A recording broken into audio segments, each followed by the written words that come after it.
हाय बच्चों, कैसे हो सब? बढ़िया एकदम। मेरा नाम सौरभ और आपका बहुत बहुत स्वागत है हमारे चैनल पे जिसका नाम है स्काई हाई। ठीक है, और इस चैनल पे हम अभी देखो बोर्ड्स आने वाले 10th क्लास के।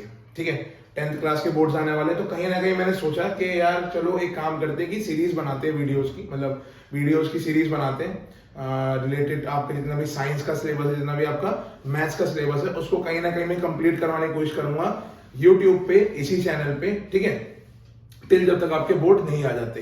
ठीक है, तो 10th क्लास के मैं वीडियोस अभी डालने वाला हूं।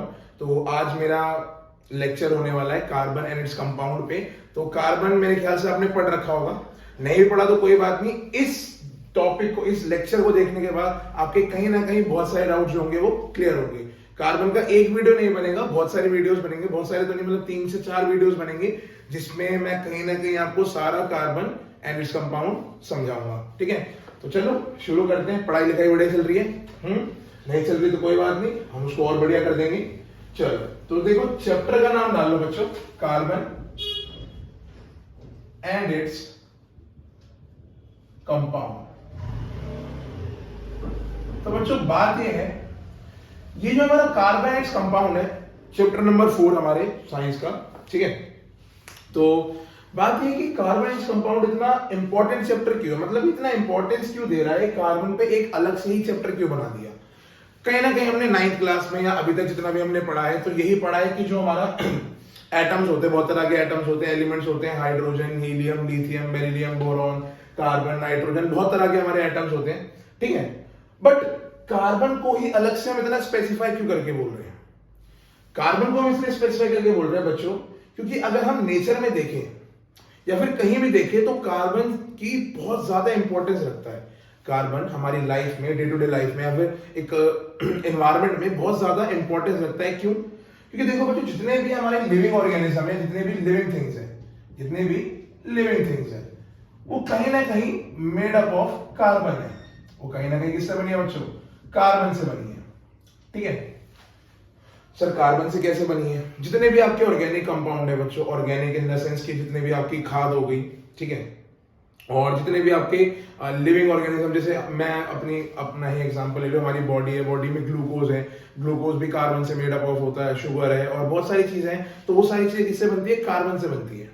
प्लांट्स हो गए, एनिमल्स हो गए, और अगर आप देखो तो नेचर में कहीं ना कहीं आपके जितने भी फ्यूल्स हैं, फ्यूल्स इन द सेंस आपका जो पेट्रोल हो गया, पेट्रोलियम, ठीक है, कोल हो गया, ठीक है, बहुत सारे जितने भी हमारे फ्यूल्स हैं वो सारे किससे मेड अप होते हैं? कार्बन से होते हैं। इसलिए कार्बन का डे टू डे लाइफ में बहुत ज्यादा इंपॉर्टेंट रोल होता है। अगर देखा जाए तो हमारा 0.02% कार्बन हमारे अर्थ क्रस्ट में पाया जाता है, मतलब इतना ज्यादा मात्रा में नहीं पाया जाता है। ठीक है, अर्थ क्रस्ट में हमारा 0.02% तक वो पाया जाता है।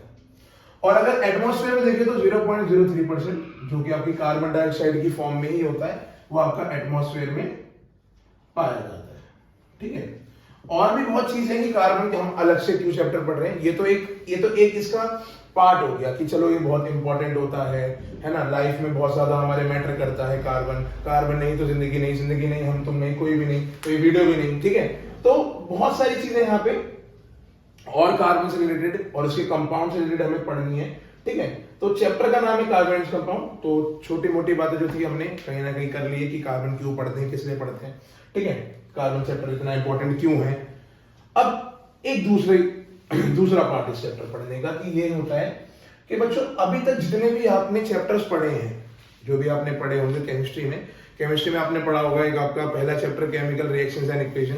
ठीक है, acid, base and salt, metals and non metals. वहां पे आपने कहीं ना कहीं जितने भी कंपाउंड्स पढ़े होंगे, ज्यादातर सारे हमारे आयोनिक कंपाउंड थे बच्चों। कौन से कंपाउंड थे? आयोनिक कंपाउंड थे। चलिए, आयोनिक कंपाउंड क्या होता है बच्चों? आयोनिक कंपाउंड्स वो कंपाउंड्स होते हैं जो इलेक्ट्रॉन्स के ट्रांसफर से हमारे कंपाउंड बनते हैं। किसके ट्रांसफर से? इलेक्ट्रॉन के ट्रांसफर से। चलो छोटे में इसको मैं डिस्क्राइब भी कर देता हूं। यहाँ पे ध्यान से देखो, जैसे मेरे पास एक सोडियम एटम है, ठीक है, और एक क्लोरीन एटम है। ठीक है, तो सोडियम आपको पता है कि एक इलेक्ट्रॉन लूज करता है और क्लोरीन एक इलेक्ट्रॉन गेन करता है। तो जैसे ही सोडियम ने अपना एक इलेक्ट्रॉन लूज करा और वो पूरे का पूरा इलेक्ट्रॉन कहां चला गया, हमारे क्लोरीन के पास चला गया। तो ये पूरा कंपाउंड क्या बन गया मेरा, NaCl। NaCl क्या है, आयनिक कंपाउंड है। आयनिक कंपाउंड क्या होते हैं, जो आयन से मिलकर बनते हैं। आपको पता है ना, सोडियम एक मेटल होता है, क्लोरीन एक नॉन मेटल होता है। एक मेटल और एक नॉन मेटल के बीच में जो कंपाउंड बनता है, उसी कंपाउंड को हम आयनिक कंपाउंड बोलते हैं। दो तरह के हमारे आयन्स होते हैं, एक होता है कटायन और एक होता है बच्चों हमारा एनायन। ठीक है, तो कटायन और एनायन मिलते हैं और आपस में क्या बनते हैं, आयनिक कंपाउंड बनते हैं। तो जितने भी अभी तक आपने चैप्टर पढ़ा होगा, पहला चैप्टर पढ़ा होगा, वहां पे आपने देखा होगा कैल्शियम कार्बोनेट CaCO3, है ना, कैल्शियम हाइड्रोक्साइड। ठीक है, ये आपने जितने भी कंपाउंड देखे थे, सारे के सारे हमारे आयनिक कंपाउंड थे। बट कहीं ना कहीं इस चैप्टर में आयनिक कंपाउंड हमारे आएंगे ही नहीं। इस चैप्टर में जितने भी कंपाउंड आएंगे, हमारे सारे कार्बन के कंपाउंड्स आएंगे। और जो कार्बन होता है वो हमारा आयनिक कंपाउंड नहीं बनाता है। बाकी के जितने भी मेटल और नॉन मेटल थे, वो सारे मिलकर आयनिक कंपाउंड बना रहे थे। तो तुम इजीली उसको पढ़ पा रहे थे कि भैया जैसे मैंने बोल दिया ये Na2CO3, तो आप छूटते ही बोल दोगे Na2CO3 क्या होता है, हमारा सोडियम कार्बोनेट। ये सोडियम कार्बोनेट बना कैसे होगा, दो आयन से मिलके, एक होता है सोडियम का आयन और एक होता है कार्बोनेट का आयन। ठीक है, इसके वैलेंसी 1, इसके वैलेंसी 2, ये क्या बन गया मेरा, सोडियम कार्बोनेट। तो कहीं ना कहीं अभी तक जितने भी आप कंपाउंड्स पढ़ रहे थे, जितनी भी चीजें पढ़ रहे थे, सारे के सारे हमारे आयनिक कंपाउंड्स थे। बट इस चैप्टर में, चैप्टर नंबर 4 में, कार्बोनेट्स कंपाउंड में, हमें जितने भी कंपाउंड पढ़ने हैं, सारे ऑर्गेनिक कंपाउंड पढ़ने हैं। ऑर्गेनिक कंपाउंड बोल लो या फिर कोवेलेंट कंपाउंड पढ़ने हैं। सर ये कोवेलेंट कंपाउंड क्या होता है, अभी बताते हैं। जैसे आयनिक कंपाउंड होते हैं, वैसे ही कोवेलेंट कंपाउंड होते हैं। आयनिक कंपाउंड दो आयंस के बीच में बनने वाले दो आयंस के बीच में जो हमारे कंपाउंड बनते हैं, उसको हम आयनिक कंपाउंड बोलते हैं। ठीक है, अब कोवेलेंट कंपाउंड क्या होता है भाई, चलो आ जाओ देख लेते हैं। चलो, तो भाई कोवेलेंट कंपाउंड क्या होता है हमारा, आओ। तो बच्चों आपको पता है कि हमारा जो कार्बन है, कार्बन, इसका सिंबल C होता है कार्बन का। कार्बन की अगर मैं इलेक्ट्रॉनिक कॉन्फ़िगरेशन करूं, इलेक्ट्रॉनिक कॉन्फ़िगरेशन मतलब उसके इलेक्ट्रॉन्स को अगर मैं अरेंज करूं, तो आपको पता है कि, सबको पता है ना कि एटम के पास शेल्स होते हैं। शेल में हमारे इलेक्ट्रॉन्स होते हैं। पहले शेल में मैक्सिमम 2 इलेक्ट्रॉन जा सकते हैं, दूसरी शेल में मैक्सिमम 8 इलेक्ट्रॉन जा सकते हैं, ऐसे फिर 18 बढ़ते हैं, 64 करते करते बढ़ते हैं। तो कहीं ना कहीं कार्बन के पहले शेल में 2 इलेक्ट्रॉन होते हैं और दूसरे शेल में 4 इलेक्ट्रॉन होते हैं। सबको समझ में आ रही है बात? ठीक है, तो कार्बन के पहले शेल में 2 इलेक्ट्रॉन होते हैं और कार्बन के दूसरे शेल में 4 इलेक्ट्रॉन होते हैं। अब बात क्या होती है बच्चों, अगर यहाँ पे कोई मेटल या नॉन मेटल, मतलब मेटल होता या फिर नॉन मेटल होता, जैसे मान लेते हैं यहाँ पे अगर मेरे पास सोडियम होता, तो सोडियम की इलेक्ट्रॉनिक कॉन्फ़िगरेशन होती है 2, 8 और 1। ठीक है, और मान लो इसको किसी के साथ अपना बॉन्ड बनाना होता, बॉन्ड बनाना होता मतलब इसको किसी के साथ कंबाइन होना होता। तो ये कंबाइन होने के लिए मेरा मेटल क्या करता, ये सोडियम क्या करता, अपने इस एक इलेक्ट्रॉन को लूज कर देता। लूज कर देता तो जैसे ही लूज करता, ये बन जाता Na+, इसका एक इलेक्ट्रॉन कम हो गया। एक इलेक्ट्रॉन कम हो गया मतलब इस पे से एक नेगेटिव चार्ज चला गया। एक नेगेटिव चार्ज चला गया तो इसके ऊपर एक पॉजिटिव चार्ज आ गया, आयन बन गया। ठीक है, और मान लो यहीं पे कहीं ना कहीं इसका एक और भाई है, क्लोरीन। ठीक है, क्लोरीन क्या इलेक्ट्रॉनिक कॉन्फ़िगरेशन क्या होती है, K-L-M, 2, 8 और 7। 17 इसका एटॉमिक नंबर होता है, इसका 11 होता है, इसका एटॉमिक नंबर होता है 17। ठीक है, तो कहीं ना कहीं यहां से एक इलेक्ट्रॉन जाएगा और एक इलेक्ट्रॉन जाके कहां चला जाएगा मेरा, क्लोरीन के पास। तो जहां क्लोरीन के पास अभी 17 इलेक्ट्रॉन थे, एक इलेक्ट्रॉन आने के बाद कितने हो जाएंगे, 2, 8 और 8, एक इलेक्ट्रॉन बढ़ गया। यहां से एक नेगेटिव चार्ज खाली हुआ था तो यहां पे पॉजिटिव चार्ज आया था। यहां पे एक नेगेटिव चार्ज बढ़ गया तो यहां पे Cl-, एक नेगेटिव चार्ज आ गया। तो ये Na+ हो गया, ये Cl- हो गया। इन दोनों के बीच में बॉन्ड बनेगा। कौन सा बॉन्ड बनेगा बच्चों, अभी जस्ट थोड़ी देर पहले बताया मैंने, आयनिक बॉन्ड बनेगा। कौन सा बॉन्ड बनेगा, आयनिक बॉन्ड बनेगा, क्योंकि ये दोनों आयंस में कन्वर्ट हो गए। क्यों, क्योंकि इन्होंने कहीं ना कहीं अपने इलेक्ट्रॉन्स को लूज कर दिया।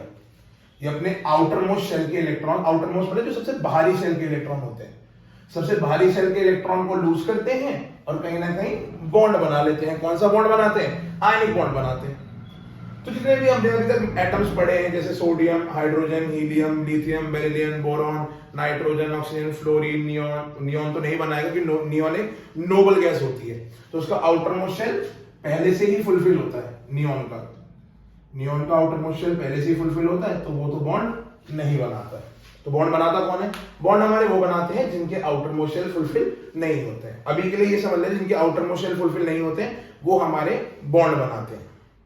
सोडियम, क्लोरीन, कार्बन, देखो इनके आउटर मोस्ट शेल फुलफिल नहीं है, तो ये कहीं ना कहीं हमारे बॉन्ड बनाएंगे।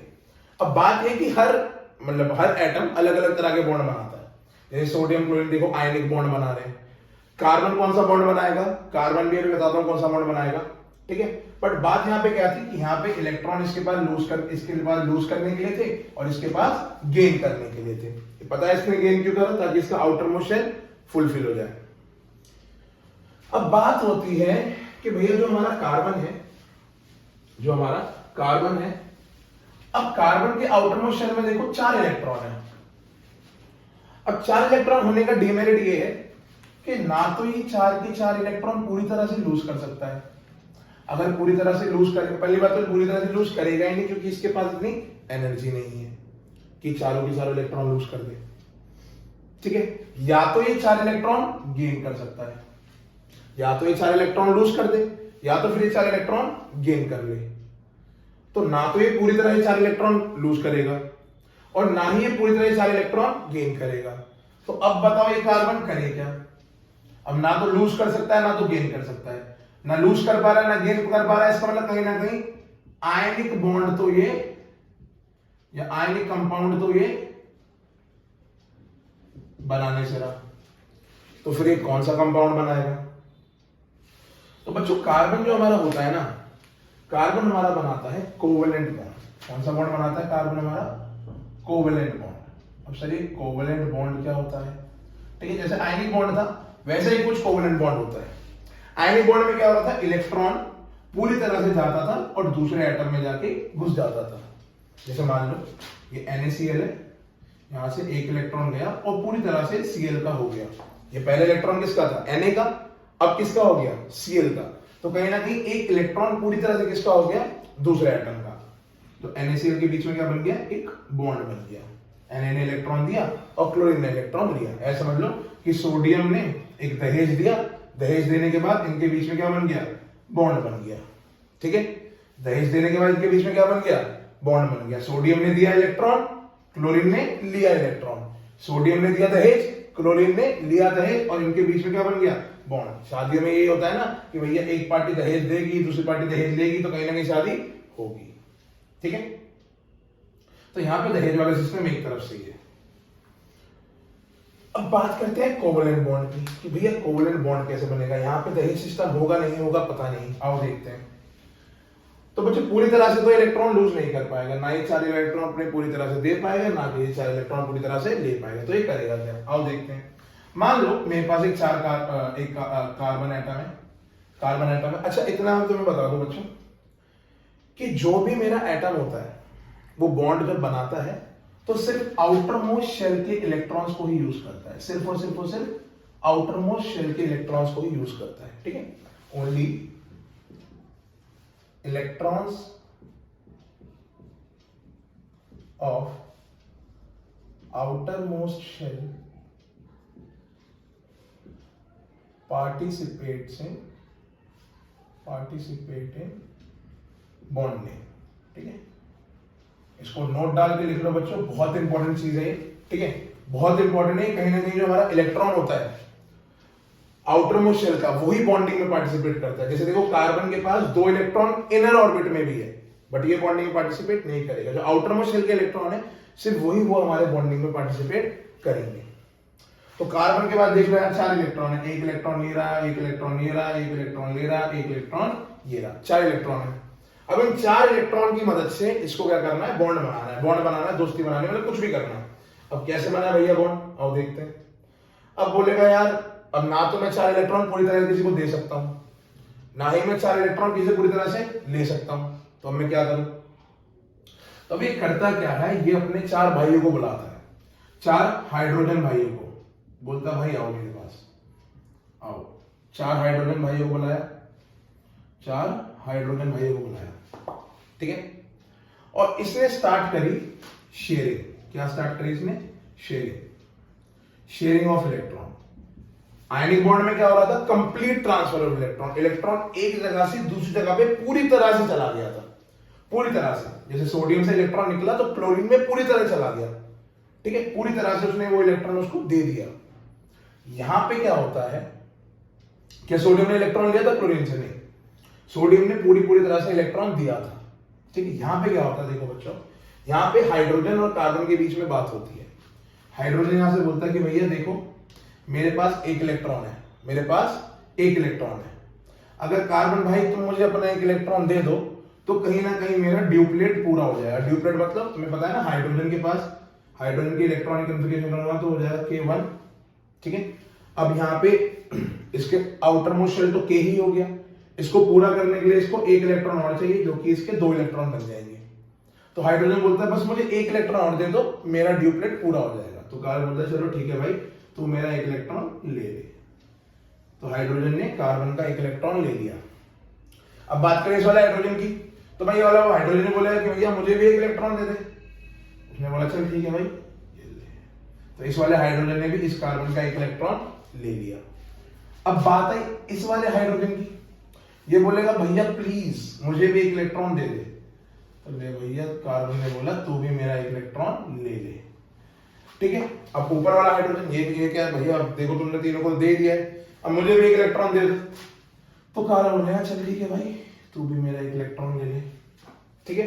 तो यहां पे देखो हाइड्रोजन ने, चारों हाइड्रोजन ने एक एक इलेक्ट्रॉन कार्बन के चारों ले लिए, ठीक है। अब बात आती है कार्बन की। अब कार्बन बोलेगा भाई देखो बात सुनो, मेरी बात ये है कि मैंने तुम्हें अपना एक एक इलेक्ट्रॉन दिया है, उसके बदले में तुम भी मुझे अपना एक एक इलेक्ट्रॉन दोगे। कार्बन ने बोला भाई तुम भी मुझे अपना एक एक इलेक्ट्रॉन दोगे, जैसे मैंने तुम्हें अपना एक एक इलेक्ट्रॉन दिया है। हर हाइड्रोजन से बोला उसने, इससे भी बोला, इससे भी बोला, इससे भी बोला, इससे भी बोला। इस वाले हाइड्रोजन को कितने इलेक्ट्रॉन दिए थे? एक। इस वाले हाइड्रोजन को कितने इलेक्ट्रॉन दिए इस कार्बन ने? एक। इस वाले हाइड्रोजन को कितने इलेक्ट्रॉन दिए इस कार्बन ने? एक। इस वाले हाइड्रोजन को कितने इलेक्ट्रॉन दिए इसने? एक। तो कहीं ना कहीं इस कार्बन ने चारों हाइड्रोजन को एक एक इलेक्ट्रॉन दिया है। तो अब बोलेगा जैसे ही मैंने तुम्हें अपना एक इलेक्ट्रॉन दिया है वैसे तुम मुझे भी अपना एक इलेक्ट्रॉन दे दो। तो इसको बोलते हैं शेयरिंग बच्चों, शेयरिंग। वहां पे शेयरिंग नहीं हो रही थी, वहां पे सोडियम सिर्फ दे रहा था, क्लोरीन सिर्फ ले रहा था। यहाँ पे कार्बन दे भी रहा है और साथ के साथ ले भी रहा है, लेना देना चल रहा है, यहाँ पे लेनी देनी चल रही है, ठीक है।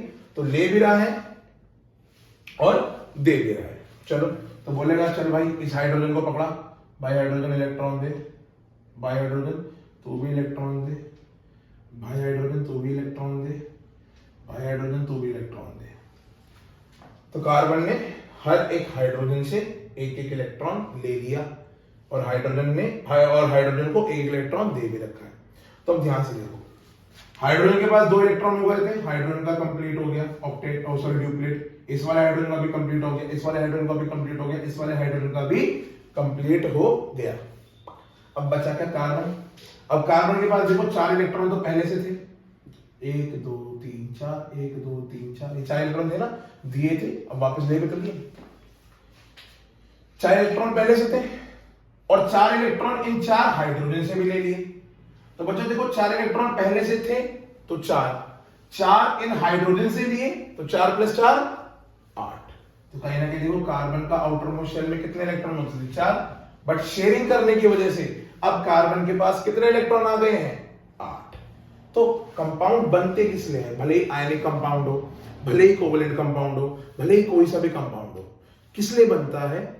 ताकि उसका आउटर मोस्ट शेल फुलफिल हो जाए, या फिर एक बहुत ही अच्छी डेफिनेशन जिसको मतलब जो इसका मेन रीजन ही माना जाता है, या कि कोई एलिमेंट या कंपाउंड पूरी तरह से स्टेबल हो जाए। जैसे हम बोलते हैं ना कि शादी क्यों करता है आदमी या कोई भी शादी क्यों करता है? शादी बच्चों इसलिए करता है ताकि वो कहीं ना कहीं अपनी जिंदगी में बहुत ज्यादा स्टेबल हो जाए।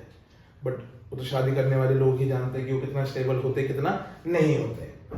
तो शादी करने पे भी तो एक बॉन्ड बनता है ना, there is a bond between husband and wife, है ना। तो शादी क्यों होती है? To gain stability. तो वैसे ही यहां पे कोई भी कार्बन, कोई भी हाइड्रोजन, कोई भी सोडियम, कोई भी क्लोरीन, कोई भी एटम या एलिमेंट या मॉलिक्यूल कोई भी बॉन्ड क्यों बनाता है बच्चों? To gain stability. स्टेबल होने के लिए कोई भी हमारा बॉन्ड बनता है, भले ही वो आयनिक हो, भले ही वो कोवेलेंट हो, भले ही वो कोऑर्डिनेट हो, भले ही वो वैन डर वाल, कोई भी बॉन्ड हो, वो बनता है टू बी स्टेबल। ठीक है, नए कंपाउंड इसलिए फॉर्म होते हैं। कहीं ना कहीं अभी और चैप्टर जो मैं करवाऊंगा आपका केमिकल इक्वेशन रिएक्शन, उसमें ही बताऊंगा कि किस वजह से हमारा केमिकल बॉन्ड फॉर्म होता है, केमिकल कंपाउंड क्यों फॉर्म होता है, कोई भी केमिकल कंपाउंड क्यों फॉर्म हुआ जाता है। ठीक है, टू गेन स्टेबिलिटी। और स्टेबिलिटी का रूल क्या होता है? स्टेबल कोई कब होता है? जब उसका आउटर मोस्ट शेल फुलफिल हो जाए। तो देखो, कार्बन का आउटर मोस्ट शेल फुलफिल हो गया तो वो स्टेबल, हाइड्रोजन का भी फुलफिल हो गया वो स्टेबल, और इनके बीच में कहीं ना कहीं बन गया बॉन्ड, रिश्ता, रिश्ता बॉन्ड, बॉन्ड और रिश्ता बन गया। तो इसको अच्छे से रिप्रेजेंट करते हैं। कैसे रिप्रेजेंट करेंगे बच्चों? देखो, यहां पे कार्बन और हाइड्रोजन के बीच में 2 इलेक्ट्रॉन शेयर हो रहे हैं, तो दोनों इलेक्ट्रॉन को मिला देंगे तो देखो ऐसे बॉन्ड दिखाएंगे। यहाँ पे भी एक बॉन्ड ऐसे, यहाँ पे भी एक बॉन्ड ऐसे, और यहाँ पे बच्चों एक बॉन्ड ऐसे।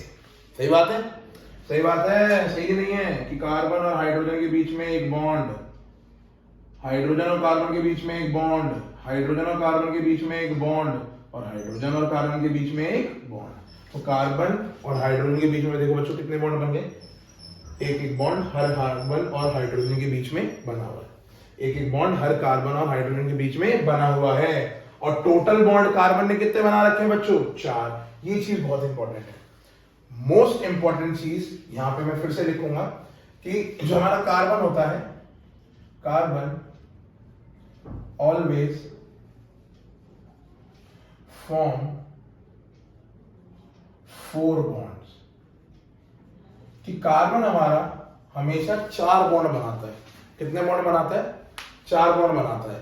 ठीक है, थोड़ी यहां पे लाइटनिंग आ रही है तो मैं यहां पे लिख देता हूं कि नोट बना के कि carbon always forms 4 bond. Carbon हमेशा 4 बॉन्ड बनाएगा। कार्बन हमेशा बच्चों 4 बॉन्ड बनाएगा। देखो, एक बॉन्ड यहां बन रहा है, एक बॉन्ड यहां बन रहा है, एक बॉन्ड यहां बन रहा है, एक बॉन्ड यहां बन रहा है। और कौन सा बॉन्ड बनाएगा बच्चों? ये भी याद रखना कि हमेशा कोवेलेंट बॉन्ड बनाएगा। और कोवेलेंट बॉन्ड बन कैसे रहा है? By equal sharing of electrons, कि भैया इलेक्ट्रॉन्स की इक्वल शेयरिंग हो रही है तभी हमारा कोवेलेंट बॉन्ड बन रहा है। ऐसी कोवेलेंट बॉन्ड की तरह ना एक और बॉन्ड होता है बच्चों, कोऑर्डिनेट बॉन्ड। वो भी बॉन्ड जो होता है वो शेयरिंग की वजह से बनता है। बट डिफरेंस क्या होता है कि कोवेलेंट बॉन्ड में इक्वल शेयरिंग होती है और कोऑर्डिनेट बॉन्ड में बच्चों अनइक्वल शेयरिंग होती है। कोवेलेंट बॉन्ड में इक्वल शेयरिंग होती है और कोऑर्डिनेट बॉन्ड में अनइक्वल शेयरिंग होती है। ठीक है, तो वो भी कोऑर्डिनेट जो होता है वो कोवेलेंट का एक पार्ट ही होता है। ठीक है, तो ये सारी कहानी हमारी बनी कि कोवेलेंट बॉन्ड हमारा कार्बन बनाता है। अभी तक तुम जितने भी पढ़ रहे थे सारे आयनिक बॉन्ड बना रहे थे, भले पीछे के चैप्टर आप उठा के देख लो, एसिड बेस एंड सॉल्ट देख लो। एसिड बेस एंड सॉल्ट में क्या हो रहा था कि भैया हाइड्रोजन किसी के साथ बॉन्ड बना रहा था, क्लोरीन के साथ, हाइड्रोजन क्लोराइड, HCl पड़ा होगा, है ना, हाइड्रोजन क्लोराइड। अब ये बॉन्ड कौन सा है? अब तुम बोलोगे सर ये भी आयनिक बॉन्ड है, ये टूटेगा, ये H+, ये Cl-। सही बात है, बट बच्चों ये थोड़ा कॉम्प्लिकेट हो जाएगा, मैं बताऊंगा। तो ये वैसे पूरी तरह से आयनिक बॉन्ड नहीं होता है, पोलर कोवेलेंट बॉन्ड होता है। ठीक है, 11th क्लास में जाओगे तो 11th क्लास में भी समझाएंगे। ठीक है, तो सब यही बता देंगे?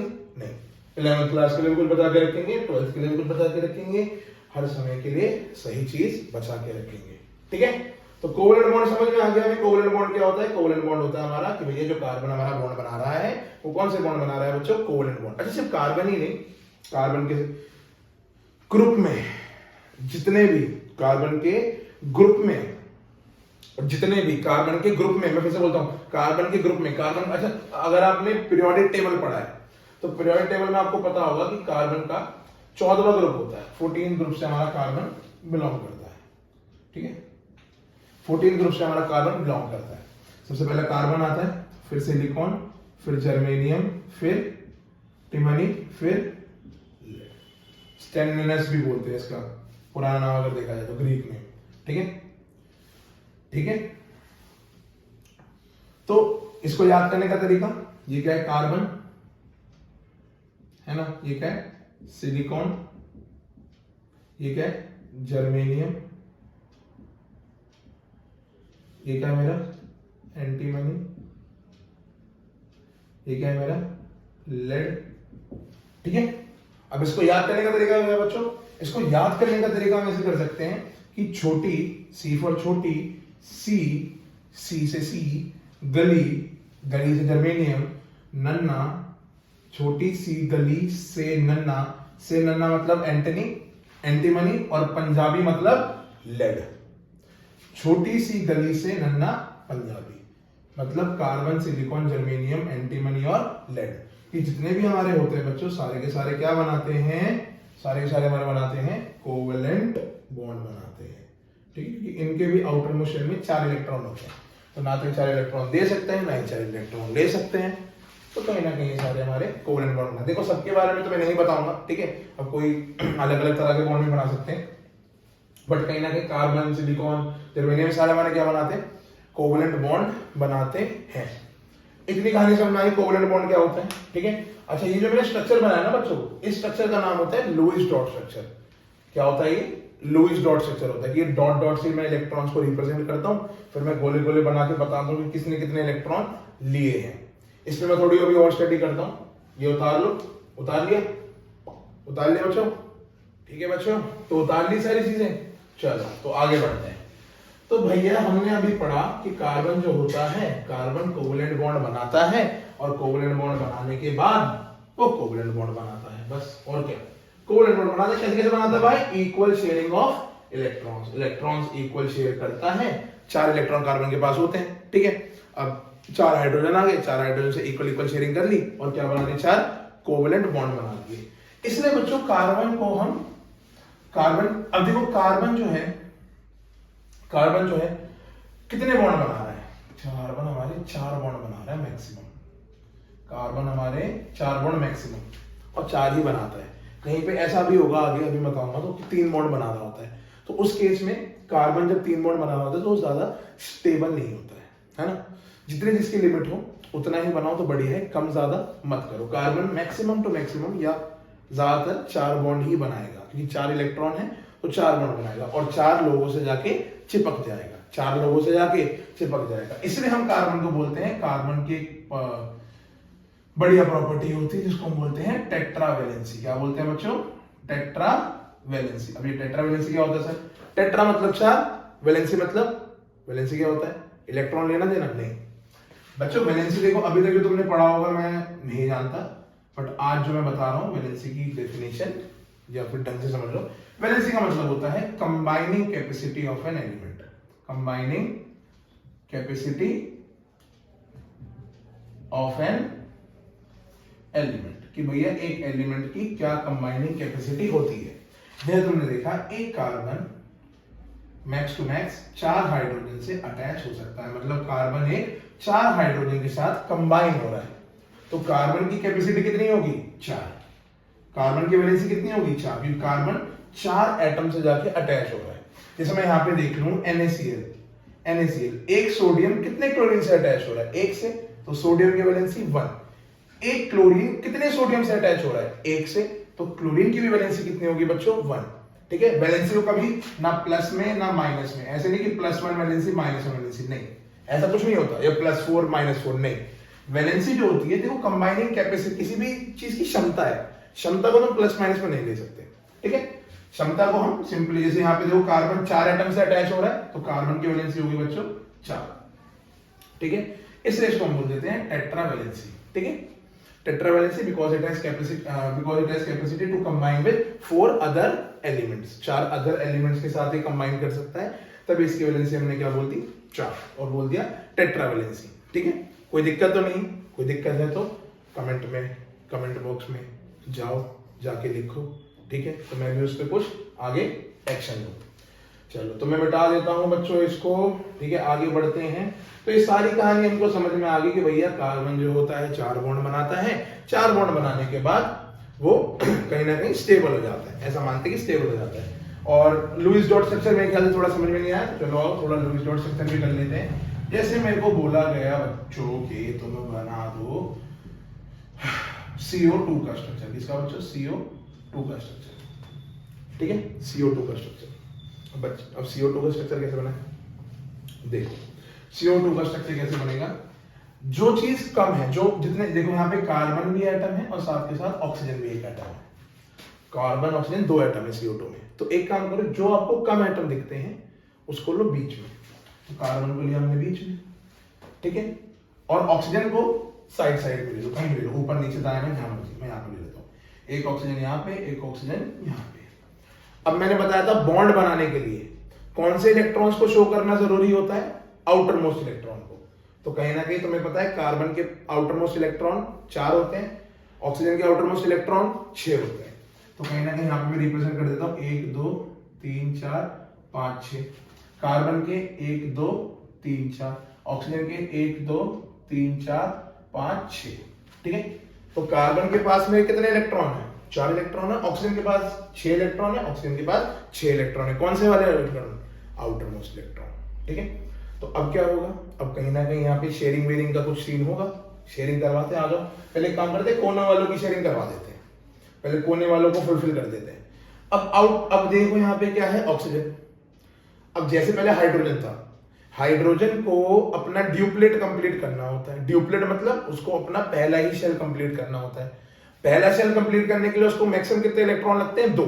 एक तो उस पे पहले से होता है, एक कार्बन से ले लेता है। बट यहां पे देखो ऑक्सीजन है, जैसे हाइड्रोजन को अपना ड्यूप्लेट कंप्लीट करना था, वैसे ऑक्सीजन को यहाँ पे अपना ऑक्टेट कंप्लीट करना है। तो जैसे वहां पे हाइड्रोजन को 2 इलेक्ट्रॉन लग रहे थे, यहाँ पे ऑक्सीजन को, वहां पे 2 इलेक्ट्रॉन लग रहे थे, यहाँ पे ऑक्सीजन को 8 इलेक्ट्रॉन लगेंगे। अब देखते हैं आगे कैसे कैसे होगा। गंभीर समस्या। 1 2 3 4 5 6। ऑक्सीजन के पास बच्चों 6 इलेक्ट्रॉन तो पहले से है। ऑक्सीजन है 6 इलेक्ट्रॉन्स पहले से। अब क्या बोलेगा? बोलेगा यार कहीं से 2 मिल जाए तो मजा आ जाए, कहीं से 2 मिल जाए तो मजा आ जाए, जन्नत मिल जाएगी, है ना, मजा आ जाएगा बहुत सारा। तो भैया इसने बोला चलो आओ, कार्बन भैया प्लीज, थैंक यू, कार्बन भैया दे दो, दे दो। कार्बन भैया ने 2 इलेक्ट्रॉन दे दिए। ठीक है, अब ये वाला ऑक्सीजन, ये बोला कार्बन भैया दे दो, 2 दे दो, 2 ज्यादा नहीं, 2। उन्होंने चल भाई ठीक है ले ले। तो इस वाले ऑक्सीजन ने भी 2 इलेक्ट्रॉन ले लिए, इस वाले ऑक्सीजन ने भी 2 इलेक्ट्रॉन ले लिए। अब कार्बन के पास कितने इलेक्ट्रॉन बच गए? 2 और 2 4 इलेक्ट्रॉन। अब उसने बोला कि भैया देखो सुनो बात मेरी, कार्बन ने बोला सुनो बात मेरी, कि तुमने मेरे से 2 इलेक्ट्रॉन तो ले लिए हैं, मेरे को वापस कौन करेगा? वापस दो, वापस दो, शेयरिंग करनी है हमें। 2 इलेक्ट्रॉन ले रखे हैं तो 2 इलेक्ट्रॉन दो भी, मेरे 2 लो, मेरे अपने 2 तो 2 लो। यहां से 2 इलेक्ट्रॉन लेगा, यहां से भी 2 इलेक्ट्रॉन लेगा, और 2 करके कितने इलेक्ट्रॉन हो गए? 4 इलेक्ट्रॉन पहले से थे, 2 इससे लिए हो गए 6 और 2 इससे लिए हो गए 8। देखो क्या बात है, बन गया कार्बन फिर से 8 वाला। ऑक्सीजन भी कैसे बन गया? 8 वाला। ये भी ऑक्सीजन क्या है? 8 वाला। सब 8 वाले बन गए, तो सबका ऑक्टेट क्या हो गया बच्चों? ऑक्टेट हो गया कंप्लीट। अच्छा ऑक्टेट तो पता है ना, ऑक्टेट मतलब क्या होता है? अरे भैया आउटर मोस्ट शेल में 8 इलेक्ट्रॉन का होना। ठीक है, 8 ऑक्टेट मतलब जो आउटर मोस्ट शेल होता है उसको ऑक्टेट बोलते हैं। उसमें और फुट ज्यादा मतलब मैक्सिमम इलेक्ट्रॉन कितने आते हैं उसमें? मैक्सिमम हमारे 8 इलेक्ट्रॉन्स आते हैं। तभी कोई भी चीज को हम स्टेबल मान लेते हैं by according to octet rule. But मैंने बताया कि कोई भी चीज स्टेबल कब होती है। अच्छा चलो इसमें नहीं, जब हम केमिकल रिएक्शन इक्वेशन करेंगे तो उसमें बताऊं कोई भी चीज स्टेबल कब होती है। ठीक है, अभी हाँ, तो भैया यहाँ पे हम क्या कर रहे थे? कार्बन ऑक्सीजन, ऑक्सीजन, ठीक है। तो देखो कितने इलेक्ट्रॉन शेयर है बच्चों? यहाँ पे 4 इलेक्ट्रॉन, 2 एटम्स के बीच में 4 इलेक्ट्रॉन। तो वहां पे यह देखा था हमने कि कार्बन और हाइड्रोजन के बीच में 2 इलेक्ट्रॉन शेयर हुए थे, तो एक बॉन्ड बना था। जब 2 इलेक्ट्रॉन शेयर हुए, 2 इलेक्ट्रॉन शेयर हुए, 2 इलेक्ट्रॉन शेयर हुए, तो एक बॉन्ड बना। सही बात है सर, यहाँ पे देखो 2 इलेक्ट्रॉन शेयर हुए थे तो एक बॉन्ड बना। अब यहाँ पे बच्चों 4 इलेक्ट्रॉन शेयर हो रहे हैं, यहाँ पे 4 इलेक्ट्रॉन शेयर हो रहे हैं, 4 इलेक्ट्रॉन शेयर हो रहे हैं, तो भैया कितने बॉन्ड बनेंगे? 2 बॉन्ड। बहुत बढ़िया। जब यहाँ पे कार्बन हाइड्रोजन के बीच में 2 इलेक्ट्रॉन शेयर हुए तो एक बॉन्ड बना, और यहाँ पे जब 4 इलेक्ट्रॉन शेयर हुए तो 2 बॉन्ड बन गए। तो कार्बन और ऑक्सीजन के बीच में देखो एक बॉन्ड ये बना और एक बॉन्ड ये बना। सेम कहानी यहाँ पे, एक बॉन्ड ये बना, एक बॉन्ड ये बना। तो बच्चों इसको मैं अगर और अच्छे से बनाऊंगा तो मैं कैसे बनाऊंगा, carbon double bond oxygen, double bond oxygen. ठीक है, तो carbon double bond oxygen, double bond oxygen. तो ये क्या हो गया, मेरा कार्बन का क्या बन गया, लुईस डॉट स्ट्रक्चर बन गया। और देखो यहाँ पे कार्बन ने कितने बॉन्ड बना रखे हैं बच्चों, एक बॉन्ड, दूसरा बॉन्ड, तीसरा बॉन्ड और चौथा बॉन्ड। जो मैंने तुम्हें बताया था कि कार्बन मैक्स टू मैक्स कितने बॉन्ड बनाता है, 4 बॉन्ड बनाता है। और 4 बॉन्ड इसने यहाँ पे बना रखे हैं। और ये हमारे CO2 का कहीं ना कहीं लुईस डॉट स्ट्रक्चर या लुईस स्ट्रक्चर भी बोलते हैं। ठीक है, तो ऐसे ही मैं तुम्हें 2-4 क्वेश्चन होमवर्क के लिए देता हूँ, जरा घर पे जाना और बना के देखना कि बनता है कि नहीं बनता है, होता है कि नहीं होता है, चीजें हो पाती है नहीं हो पाती। चलो एक तो बच्चों बनाना तुम NO2 का बना के देखना। ठीक है, बनता है तो ठीक है, नहीं तो कोई बात नहीं। हम नेक्स्ट वीडियो में, जो भी मैं नेक्स्ट वीडियो लाऊंगा उसके नेक्स्ट वीडियो में मैं ये जो क्वेश्चंस दिए मैं उसको डिस्कस कर लूंगा। ठीक है, एक NO2 का बना के देखो, और किसका बना के देखेंगे, एक बना के देखो, एक बना के देखो बच्चों, CH4 का तो हमने बना लिया, CO2 का हमने बना लिया, एक बना के देखो O2 का। ठीक है, एक O2 का बना के देखो, O2 का बन जाएगा। एक बना के देखो बच्चों तुम H2SO4 का। अरे सर इतना बड़ा क्यों दे दिया, कोई नहीं, ट्राई करके देखो। ट्राई करने में क्या जाता है, क्या करना क्या है, कुछ नहीं करना है। H2SO4 में पहले देखना कि सबसे कम नंबर के एटम कौन से।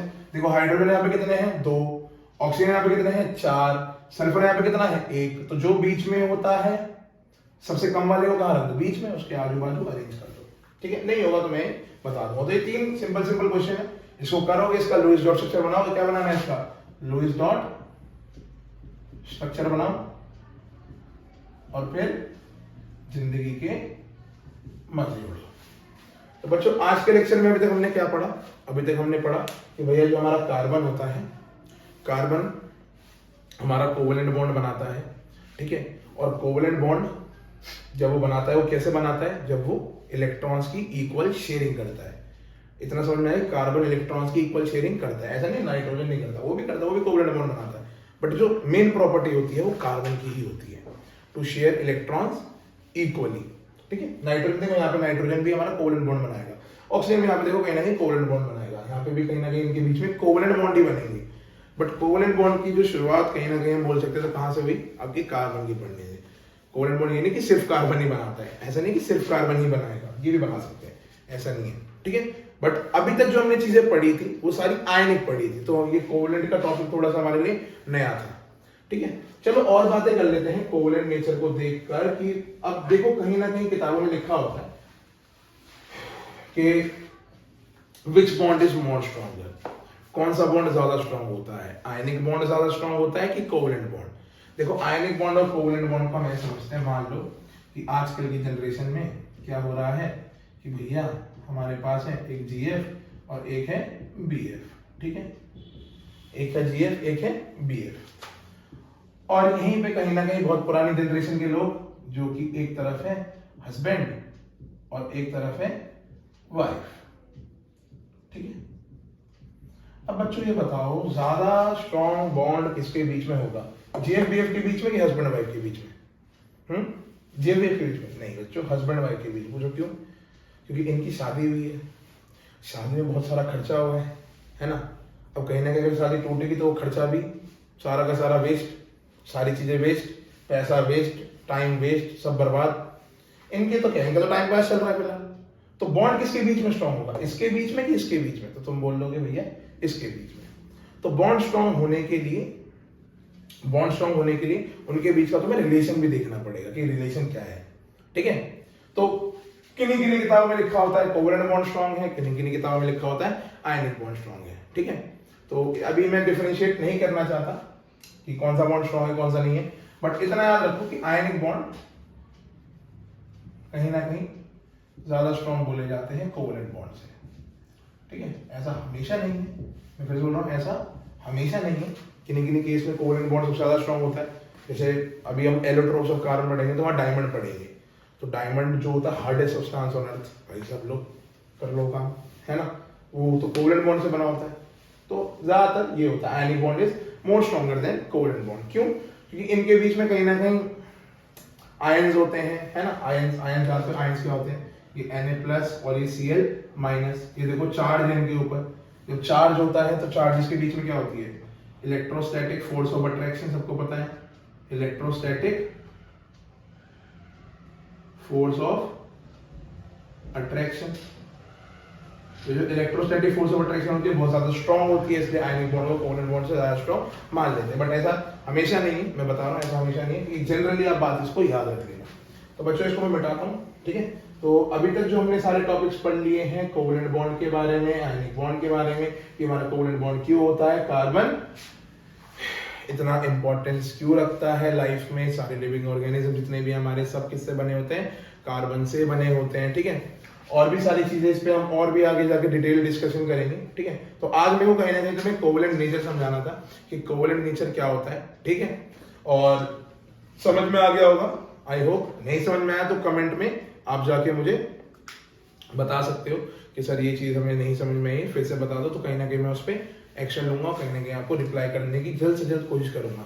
और साथ के साथ कुछ दिनों में हमारी वेबसाइट भी बनने वाली है, जहां पे मैं आपको नोट्स, असाइनमेंट और वीकली या फिर मंथली टेस्ट सीरीज भी प्रोवाइड करने की कोशिश करूंगा, ठीक है। तो बच्चों पढ़ाई करो अच्छे से, है ना, दबा के, और खुश रहो और दुनियादारी को भूल जाओ। पेपर्स आने वाले, एग्जाम्स आने वाले, बोर्ड्स आने वाले हैं, ठीक है। तो बोर्ड्स के लिए जितना डेडिकेटेडली पढ़ सकते हो, जितना डेडिकेशन लगा सकते हो सारा लगा दो, क्योंकि अभी समय है, अभी समय है। जब नहीं होगा तब सोचोगे कि तब समय था तो हम पढ़े नहीं, ठीक है। तो चलो बच्चों पढ़ाई करो अच्छे से, बाय बाय।